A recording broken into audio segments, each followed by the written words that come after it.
Mayday, mayday, mayday. Firefighter Mayday. Quit 151. First floor. I'm falling through the floor.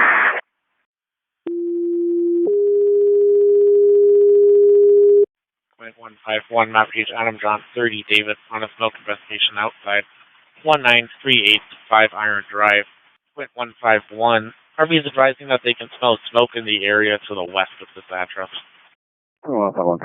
Came to outside smoke investigation. We run those quite a bit, as do most departments, and kind of went into it just expecting it was a nice day. People were probably out back, chimenea, a little fire pit in the back, or just kind of expecting something like that.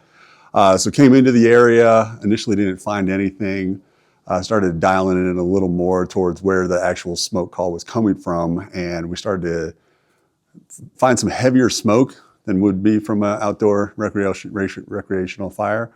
And then also noticed there were also particles and stuff kind of in that smoke. And we're like, this is definitely something different. That's when we stumbled upon the house and saw smoke coming through the chimney and the roof in general.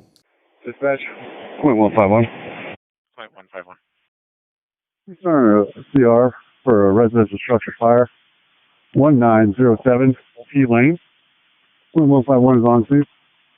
Copy, station, standby for counts. Oh, it was an immediate mindset change. You see the smoke chugging from the chimney and the other openings in the roof, and it was like, oh, this house is on fire. It took them approximately 28 minutes to actually locate the house, so it kind of sets us back a little bit as far as time and the ability to respond. I knew that we were already kind of behind the power curve, for lack of better terms there, and that we needed to get moving. Thought it was in the attic.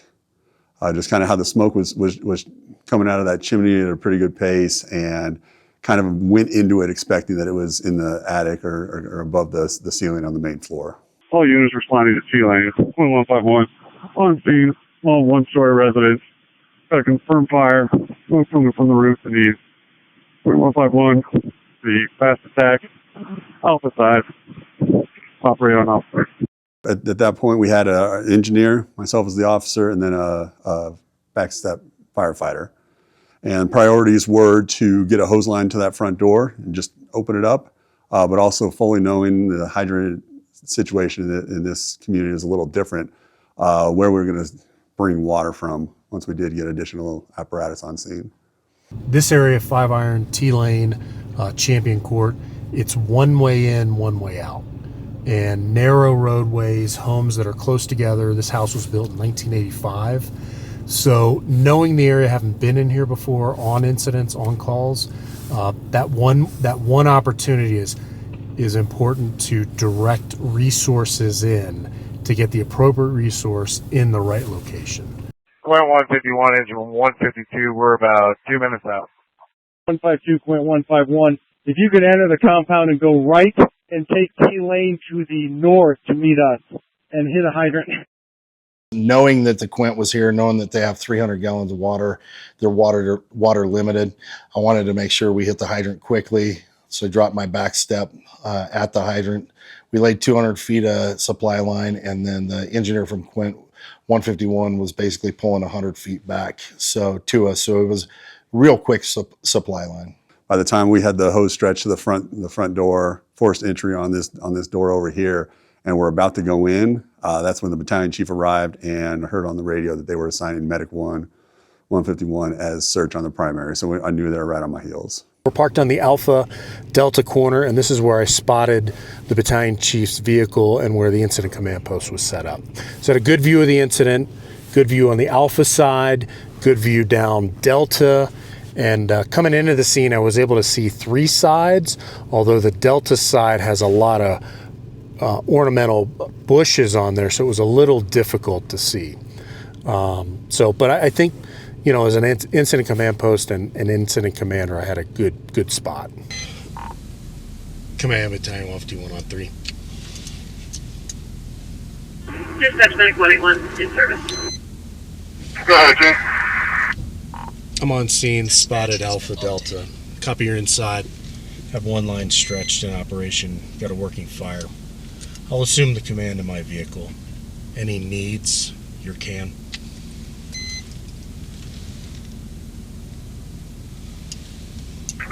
151. Alpha sign, heavy smoke. Not yet located the fire. No needs. Okay, Alpha side, I copy no needs and confirming you've located the fire. Dispatch has been updated. Negative, chief, but not yet located. Okay, I'll assume command of my vehicle. Break medic 151, command. Go ahead. Primary search, first floor. Got the primary first floor. The smoke that was coming out of the chimney, kind of a lighter gray smoke. Same sort of thing as soon as we get in the door. In fact, when we opened the door, there was kind of it's like the house kind of took a little breath and just kind of the area probably for the first 5-6 feet cleared out. And we were able to see everything within the first few feet of that doorway. So got in here and then immediately, as I mentioned earlier, thinking it was an attic fire, start looking up towards the ceiling on where we're gonna attack this thing. Immediately came in when it sounded the floor. Everything sounded nice and fine, at least for those first few hits with the axe on the floor.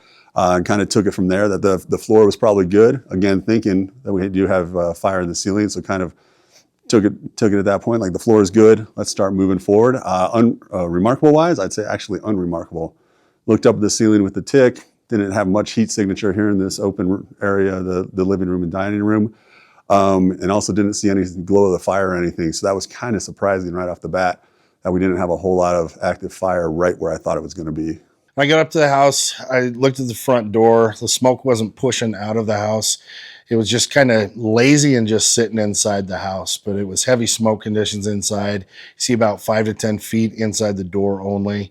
Did a quick look there. I wanted to get another side, so I saw the Bravo side, the Alpha, and I went to the Delta side, street side, flashed my light up into a couple vents to see if the main roof vent was pouring smoke out. Nothing was really pouring smoke out. It was kind of lazy smoke coming out of the main vent, so it told me that there was at least a little bit of smoke in the utility closet, possibly in the basement. I also kind of looked at the vents around the eaves and whatnot, and there was smoke pushing out of there. Not pushing, but it was just lazy coming out of the eaves. I was thinking it might be in the basement. Basically, that main vent stack coming from the basement, where the furnace would be. That's the stack I was looking at, and I'm thinking, something's in the basement. I think the critical factors are we haven't found the fire yet, and that was aired. That was aired by Lieutenant Helly that the fire has not been located. So that's a concern. The fire itself is a critical factor. The other critical factor is the life safety piece on the civilian that is potentially inside. So we receive reports from neighbors that were coming out here and provided to us, provided to our members, that there is a female that lives here, lives by herself. So it was just kind of confirming that we still have primary search responsibility. Medic 154, copies medical. You'll be safety. Dispatch has been updated. Did you get a 360? You see the smoke? I do. I'm still working on getting into the backyard. It's up a hill with a big fence. Okay. Do we have a basement in here? I couldn't see anything. Okay. I'm gonna keep going the other side, down Bravo side. Okay. This is really inaccessible. And is it attached? I'll double check on that for you as well. Okay. You have smoke from your chimney on your Charlie side. Okay. And we don't have anybody out yet, right? Nobody, no civilians are out that we're Not aware that of? I've heard. Okay. Dispatch has been updated. Attention 152. Command. Told by a resident, single occupant, unknown if they're home or not. Okay. Single resident, unknown if they're out Dispatch or has not. been updated. You've got a water supply to Quint 151, correct? Firefighter joined me pretty quickly. Command actually asked where we were at, and I said, I'm at the Alpha side of the door. I said, I'll have my firefighter in about 30 seconds. Firefighter came up. We started masking up. Command called me. I think he got engine 152. My firefighter and I both were basically masked up, getting ready to go on air, and that's when the Mayday was issued. Mayday, mayday, mayday. Club up on one. Dispatch has been updated. I'm falling southwest. Be a rescue now. All units stand by. We got a Mayday. Heli's through to 4. Party last would make me confirming you fell through the floor heli. Just went into it like this is really happening. This has happened, and now it's time to act. It's time to respond. So going through our who, what, where, and needs, as we call Mayday, and I'm trying to get through that with Lieutenant Helly, and working on the follow-up of the needs. What is Lieutenant Helly going to need? What are we going to need here at the incident to ensure that he is safely removed? So it felt like training. My mind went to the worst possible situation and that was he is in the basement on fire. That's where I went. So my mind put me in the worst possible situation, and then how are we going to work systematically? What is our plan to get him out? The hustle, the moving, the actions that they were taking over there as far as rip bags and portable ladders to get down to Lieutenant Helly if need be, stabilize the flooring, and then our medic unit that was assigned, second due medic unit was assigned medical, so they're responsible for triage treatment and then ultimately transportation of any sort of civilian or firefighter. They're hustled down there, they're ready to go. I am right in front of the hole that I fell into. So, yeah, so right behind me, nice and solid right here. And then in a matter of feet, it went from, paper thin and mushy to nothing. No warning whatsoever. As I just mentioned a little while ago, initially sounded the floor and it was rock hard. I had no concerns whatsoever about the floor. And even as I backed up, when we didn't see the initial heat signature and see the fire in front of us, kind of took a step back, and that's when I looked more in the direction where I'm standing now. And the wall behind me, that's where I started to see a lot more heat towards the top of the ceiling or the wall and then the ceiling. So then I start walking in that direction, had no concerns whatsoever about the floor being compromised. One, because it felt stable at the time, sounded it, walking on it, everything felt good. And then looking at the heat seemed like it was above me, and then I didn't have to necessarily worry about the floor. At that point, my right leg, I took a step as I'm advancing towards where I think the heat is to kind of investigate over there, and my right foot and whole leg go into the floor. Immediately fall to the floor, kind of a surreal feeling. You hear about Maydays, you hear about soft, squishy floors, and you never really think it's gonna be you. And then all of a sudden, I'm to my waist in the floor. It's like, whew. That happened rather quick. And before I know it, I'm stuck in the floor, and I'm having to brace myself using my right arm that's out of the hole and my left leg that's out of the hole, and kind of pressing against the two walls next to it and just kind of supporting myself. And it happened quick.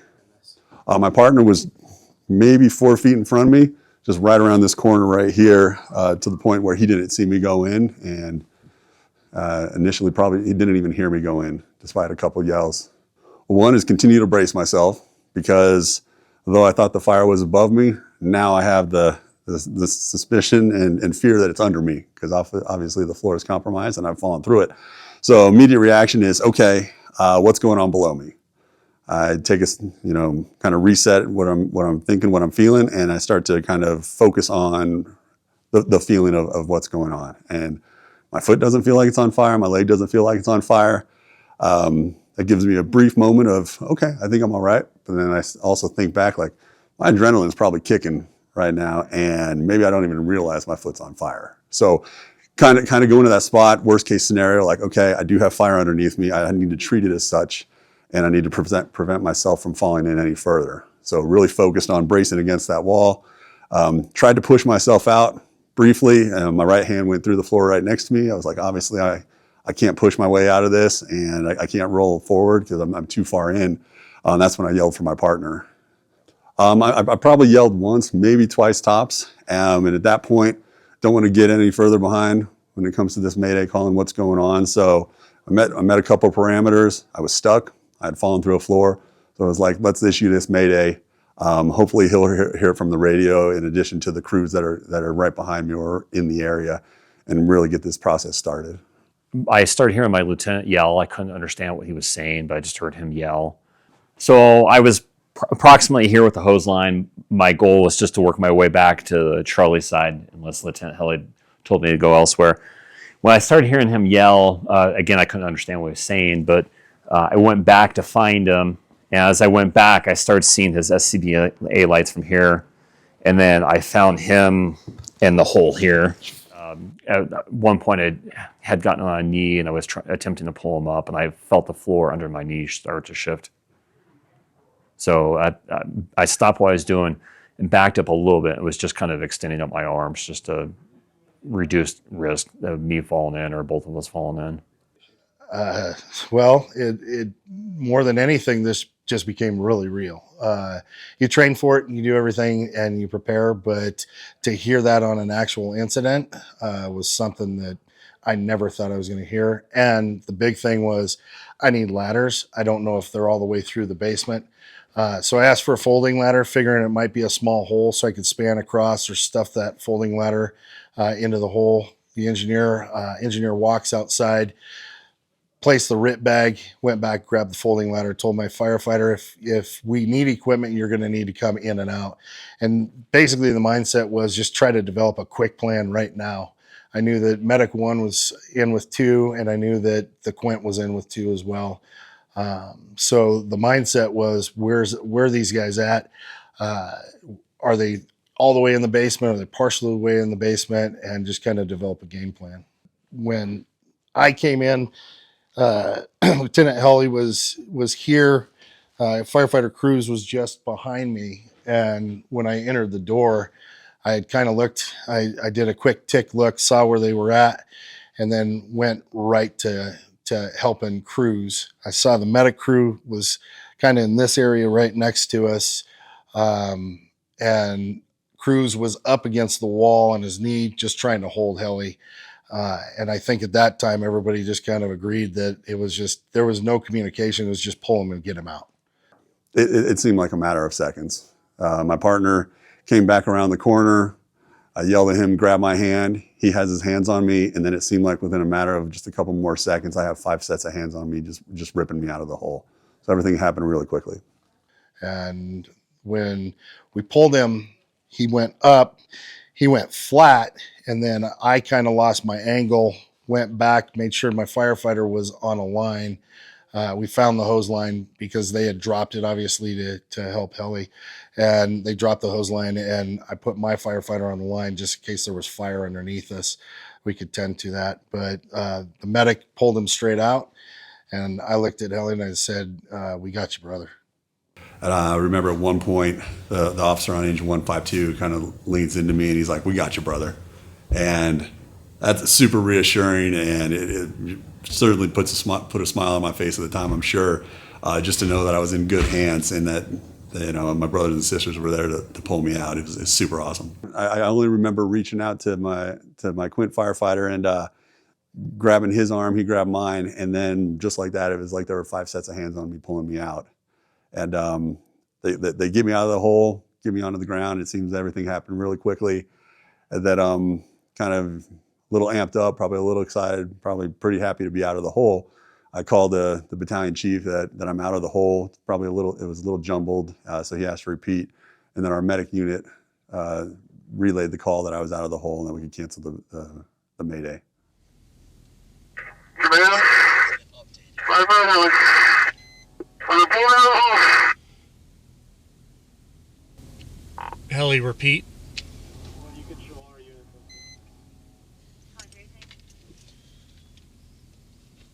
Lieutenant Helly is out of the hole on his way out. Okay, I copy. Helly is on his way out. He's out of the hole. Let's report PARs on their way out. Dispatch has been updated. Going through the process of kind of confirming the number of firefighters. Was it only Jeff, or were there other members? And, circling back, closing that loop, getting that information, and then ultimately reporting PARs as they came out. Once the members inside solved the problem, got Lieutenant Helly out, confirming we don't have any other members missing, lost, in the collapse, through the floor, that type of thing. So that process, and it happened so fast. Arriving on scene, transfer of command, getting a CAN report, and then the Mayday being issued. It was fast. It happened fast. And our members responded quickly, effectively to get Jeff out of the hole.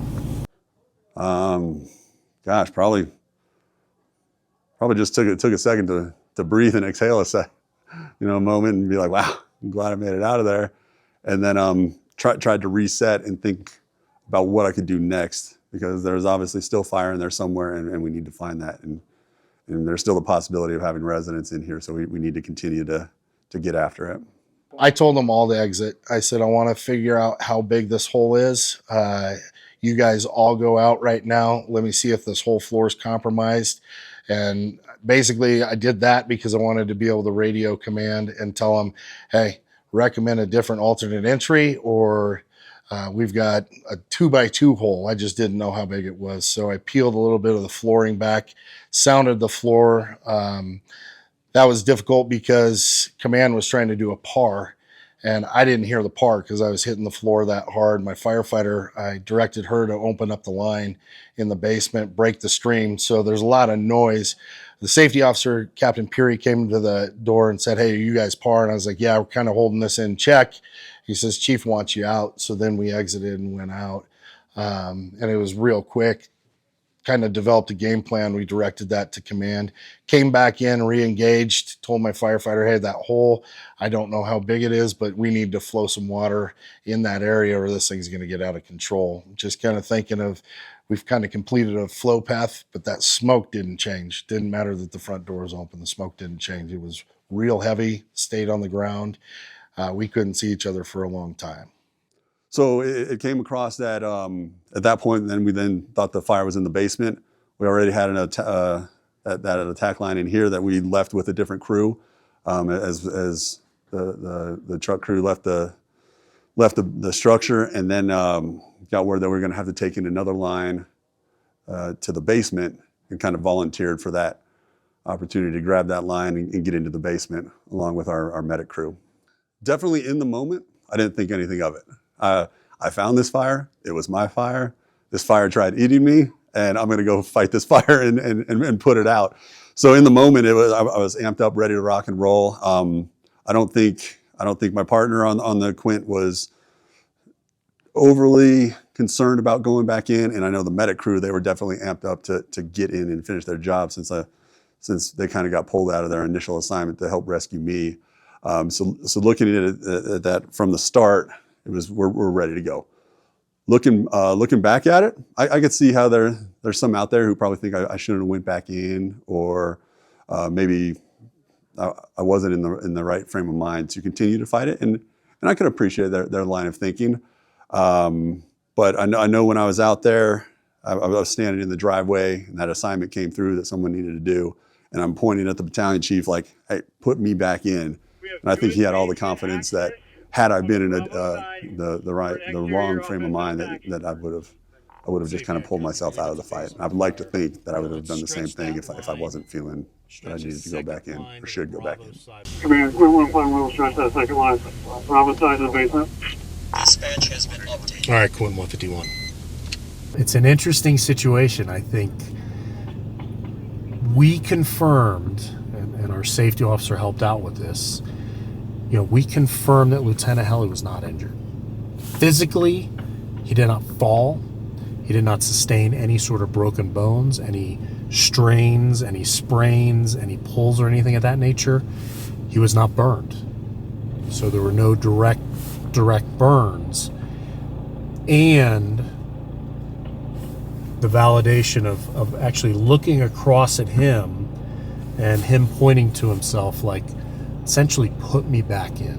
And I had some counsel. I had the safety officer, the senior advisor, the deputy chief, and really kind of bounce off like, are we good? And maybe the mental piece of him getting back into the incident after experiencing this was evaluated, and I think it was important in this situation. And I felt comfortable with that decision.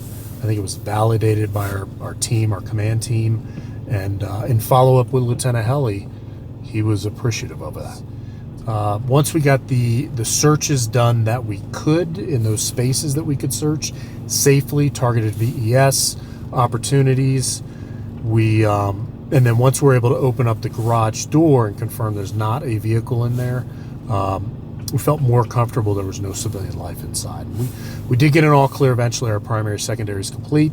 Got an all clear of the structure, basement, and the first floor. I've been to other fires to where we went on one a month ago, and that was a hoarder condition house, and I would have thought we would have had a Mayday inside there before a house that was right up the street from where I live. You know, that's the flip side is this. The condition wasn't turbulent smoke, it wasn't pushing, it wasn't heavy fire, it was just lazy smoke, real laminar, and it was sitting inside. And we figured, this has probably just been punking around for a little bit, and we'll go in and hit this real quick, vent it, and this will be an easy one. So it wasn't. Maydays need to be practiced flat out. And even if you're like me, going to and from work after 30 years, sitting there practicing your size up, practicing your Mayday, that at a minimum was probably the best part of this, because he was calm, he was clear. We knew he was able to speak. He wasn't unconscious. It wasn't anything like that. But the training has to be a top priority, especially for this, because it could be one of your brothers. When we rolled up on this one, felt like I was kind of behind things. Maybe rushed through my initial radio report 360 and got a little too ahead of myself. So kind of take time to make time when it comes to that situation, especially if you just kind of stumble on something like this. And then just continue to assess the whole picture. I mean, as the company officer, you're in charge of the whole scene, you're in charge of your crew, and thank goodness I didn't push my firefighter ahead of me when I was moving in this direction and put him into the hole instead. I would just kind of make sure you're taking a step back, you're taking in that whole picture and trying to make the best decision once you're in here. I go back to a class from 15 years ago, and that was the picture I had of this. And he was an LA City firefighter who fell through the floor. And honestly, if I didn't have that pre-knowledge, I don't think I would have been thinking of the hose line or thinking of we need a saw out front. Certain things I kind of pre-designated. Had a real quick talk with the engineer from Quint 151, and he just started bringing equipment. It is one of the more stressful things that I've been through in my career, by far. It was a late night, running, for our members, getting everything cleaned up, getting back in service, and, getting in there and starting the incident report, working through the incident report. It was a late night, and, I did get probably 3 hours of sleep. I was probably exhausted at that point, and woke up in the morning. I saw Lieutenant Helly, and I said, "Did you get any sleep?" He goes, "No, sir." So, yeah, it was a stressful night for our department, and I really think the department came together. The support mechanism. The other thing was communicating out to our organization, because of all the social media, the apps that are out there that you can listen to tactical and fireground channels. Social media, the sharing of information, and kind of the questioning and what's the status. So we felt it was important that we let our staff, our members of the fire department, know that this did happen. Lieutenant Helly's good. We're wrapping things up, and there's going to be more information to come. Because it was later at night, I expected that I was going to. My wife was asleep. I'm like, I'm not going to call her or text her about it. I don't want to wake her up. And then early in the morning, I was getting off shift, and I was like, oh yeah, she's probably not awake yet. I don't want to startle her and start her morning off a little rowdy. And then I called her to tell her I was going to be a little late getting home, and she was in tears. And she's like, I knew it was you. Everyone told me it was you. And I'm like, oh, I did not expect that. So it sounds like some people did know right away and let her know. So lesson learned for anyone out there listening to this. Let your family know as soon as you can, so that way they're not hearing from other people. Got home. I also have two daughters, 11 and 12. I come walking through the door. My wife's in tears, and she runs to give me a big hug. My 12-year-old, she's also in tears, runs to give me. And then my youngest daughter decides to join the hug party, and we're having a big family hug. And they're like, oh, yeah, we're so happy you're here. I'm like, yeah, me too. Me too.